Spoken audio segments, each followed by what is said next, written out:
Hey guys, what's going on? This is Builder Lou with another alternative build from the 1999 LEGO Star Wars Episode 1 The Phantom Menace lineup. Today we are going to be taking a look at the 7151 Sith Infiltrator. This set has 6 alternative builds in it and each one came out looking pretty sharp. In this set, you get 4 minifigures, Darth Maul with both of his lightsaber sides ignited, and 3 of his DRK-1 Sith probe droids. For the centerpiece of this set, you get 2 vehicles, Darth Maul's speeder, the Bloodfin, and Darth Maul's Sith Infiltrator, the Scimitar. In order to put these alternative builds together, I had to use the pictures on the back of the box, the pictures found in the instructions, and the comic book found in the back of the instructions. This made making these alternative builds easier to put together because I had more references to look at to make sure my build was just as accurate to what it should be. The first build we are going to be putting together is only featured on the back of the box and not in the instructions or the comics. It does, however, feature a picture showing that this build is more than just a display piece, which I thought was pretty cool. This made it harder figuring out which pieces to use like in the previous sets, but honestly this one came out better than I thought. So let's put it together so we can take a look at it.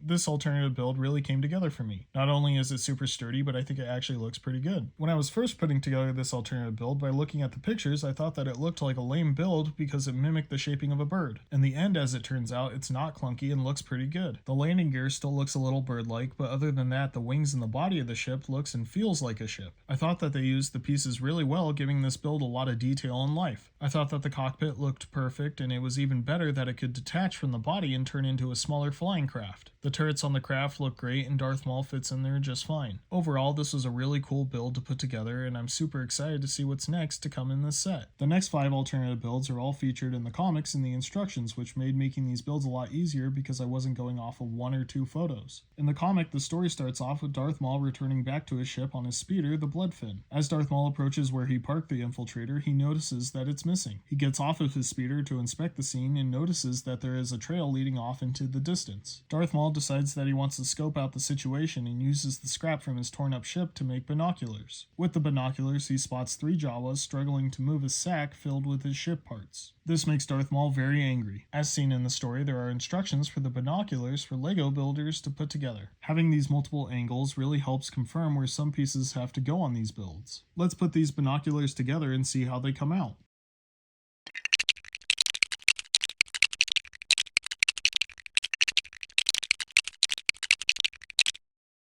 I really like the product of this alternative build. I think that the binoculars look good and feel good in my hands. However, this might be one of the duller builds in this set. I do think that the building techniques used were very creative and the usage of the pieces was well thought out. But for what it is, there's not much display ability or play value with this alternative build. I very much enjoyed the imagination that went into this build and I think that it added a lot to the story. On top of that, these different kinds of builds where LEGO strays away from ships is really cool because it gives the builder something different. Majority of LEGO Star Wars sets are centered around a vehicle of some kind, so it's nice to build something different. Overall, I really do like this build. I just wish there was something more to it, like actually being able to see through it. Back to the comic, Darth Maul in a fury uses the Force to rip apart the binoculars to create a small jet-like ship. Darth Maul lands in the cockpit and zooms off into the distance. This ship's instructions are super easy to determine how to put this alternative build together. Also, I did not put 2 and 2 together that this is actually the small cockpit part of the starship that attaches to the large body later described in the comics. So let's put this small jet together and see how it comes out.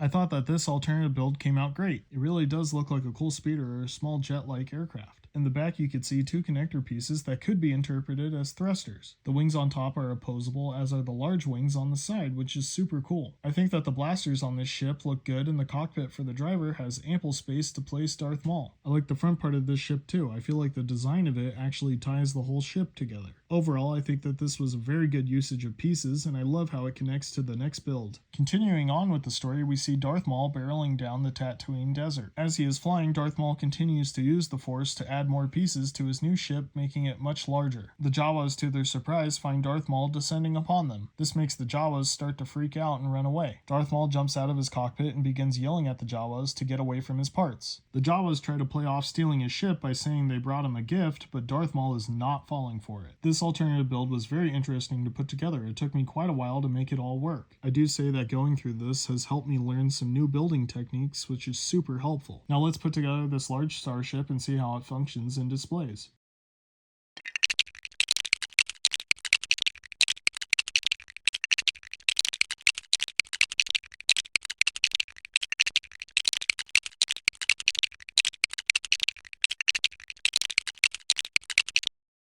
This is definitely my favorite build in the set. I think that the malleable options that you have with this alternative build is amazing. I think it's so cool seeing how many positions the ship can be put in. It is also so awesome that they were able to get not only these very large wings on the ship, but also the thrusters in the back and the designs and cannons all throughout the ship. The wings have designs, the main body is designed very sturdy, and the cannon is so cool looking. On top of everything, the fact that you can separate the small jet from the main body is so cool. It is a very good looking ship and it has so much going on for it. Overall, I think that this ship really does hit a lot of marks by being able to be a cool display piece and also a ship that's filled with amazing play features. LEGO did a really good job on this design. Returning back to the comics, Darth Maul begins to pull pieces from his previous ship and put them together to make his lightsaber hilt. He ignites his lightsaber and is about to attack the Jawas, but instead he slashes at the bag of pieces. This build also took a while to put together, but once it was done, it was very satisfying to see how well it looked. Let's put this lightsaber hilt together and review it.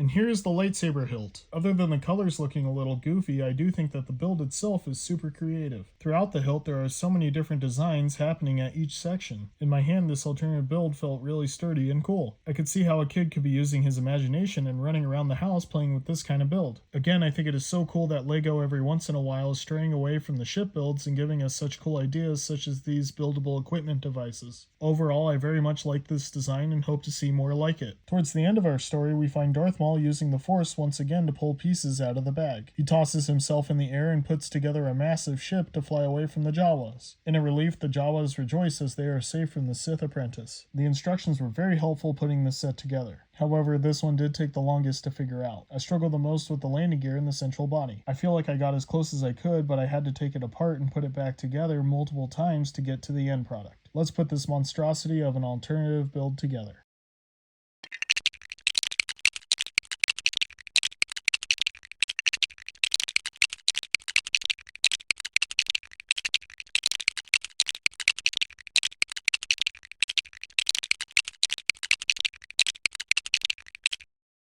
This alternative build really was a lot of work to make happen. This design had so much go into it. I'm really happy with the product because the weight and the feel of the ship matches the way it looks. It's heavy and it's bulky and it has every single type of blaster on it. Starting with the landing gear, I thought they looked really good. And they are very sturdy, keeping the set standing straight and not wobbling. The overall body of the ship is very peculiar, but it also has so much character to it. The wings look great and I love how the blaster designs have been changing constantly throughout all of these alternative builds. The thrusters in the back look great and have a really sturdy design to them. The fins in the back look cool and help tie the design of the ship to the center by having the larger printed piece and then the cockpit. For the actual cockpit, I thought that Darth Maul looks great in it and I love the usage of pieces for this part of the ship. Overall, I think that this ship is very cool for the design that it is, where it is heavy and bulky with a lot of firepower. The next alternative LEGO set we are going to be looking at is the 7161 Gungan Sub. I am super excited to delve into this one as well because of how many more alternative builds there are, and some of them are looking really cool. In summary, for all of these builds, I thought that each one had a lot of thought go into them, and there was a lot of consideration for play features for them and displayability. I do have to say I'm sorry it has been a month since I last posted. Paramedic school has been real tough at this point, but luckily it is coming to an end sometime in July. I will try to get this next video posted within a week as I planned for all of my previous videos, but who knows with working and homework. I hope you all enjoyed this video, and if you would like to see more of these alternative builds, leave a like and subscribe. I hope you all have a wonderful day.